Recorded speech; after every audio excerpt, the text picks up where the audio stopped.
Le fait que chez nous, les enfants aient été préservés pour l'essentiel de la laideur, de l'inculture, du divertissement permanent, de la marijuana aussi, le fait que les parents osent leur dire non, monte dans ta chambre, as-tu lu un livre cette semaine, etc. Et bien tout ça se traduit 15 ans plus tard par de bonnes études chez les garçons et chez les filles, jusque dans la petite bourgeoisie, jusque chez les agriculteurs même, ce qui fait qu'au moment des stages, des études à Paris, les étudiants, doués de milieux modestes, rencontrent inévitablement des fils ou des filles de grands bourgeois parisiens ou toulousains. Eh bien, c'est ce qui est arrivé récemment à la fille d'un gros boulanger de chez nous, et j'ai été invité au mariage dans une petite ville d'eau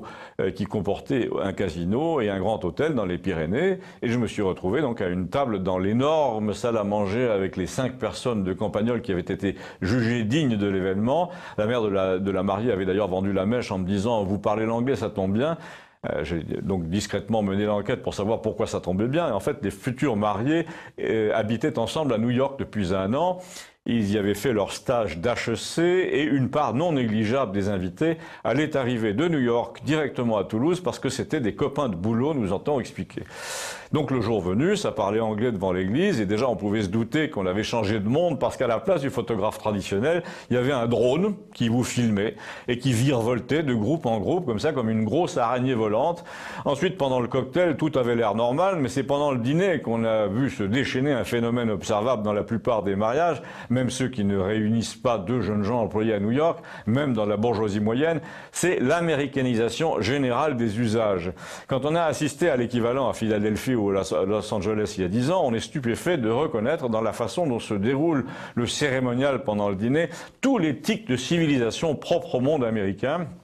Je ne parle pas du discours des 2 pères des mariés, qui est assez commun en France et en Europe depuis des siècles, mais par exemple de l'arrivée des mariés dans la salle, qui obéit désormais systématiquement à une coutume étrangère à notre pays, celle de faire tourner sa serviette au-dessus de sa tête, voire de monter sur une chaise pour le faire, pendant que le jeune couple progresse vers l'estrade en se tenant par la main, le tout au son d'un rock tonitruant qui fait trembler les baies vitrées et les coupelles d'argent sur les tables. Mais il y a bien pire, c'est qu'après le hors-d'œuvre, il y a les péroraisons des copines d'école au micro. Alors là, il y a les plaisanteries sur les aversions alimentaires du marié, le tout proféré d'un ton hésitant avec un petit papier, l'humour qui préside à ces interventions est souvent d'une lourdeur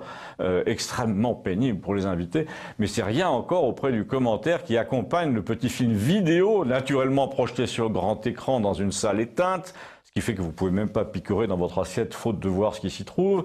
et qu'il faut vous taper in extenso les images de bizutage en classe de 4e, les sorties randonnées dans les Pyrénées, les promenades en ciré jaune dans New York un jour d'orage. Enfin, la plupart des plaisanteries sont à usage privé, c'est-à-dire que les 3/4 des présents ne les comprennent pas, mais il faut y voir l'expression d'une dérive générale qui consiste à infliger aujourd'hui son intimité, ses codes, son langage, ses obsessions au présent, sans leur demander si ça les passionne, et d'après le visage des gens à ma table, ça les passionnait pas du tout. Alors à la fin, un monsieur qui m'avait demandé si je pouvais le ramener au village en voiture m'a dit, pendant qu'on montait dans la voiture, mais finalement on se demande pourquoi ils vont pas se marier carrément à New York, ça nous aurait fait une bonne excuse pour pas y aller nous-mêmes. Et puis apparemment, ils appartiennent davantage à ce monde-là qu'au nôtre. Et il a ajouté, j'imagine qu'un mariage de patriciens gaulois il y a 2000 ans, ça devait ressembler à ça. On parlait latin, on portait une toge et on chantait la gloire de l'envahisseur à table. Je précise que ce monsieur était professeur de latin. Dites-moi ce que vous en pensez, merci.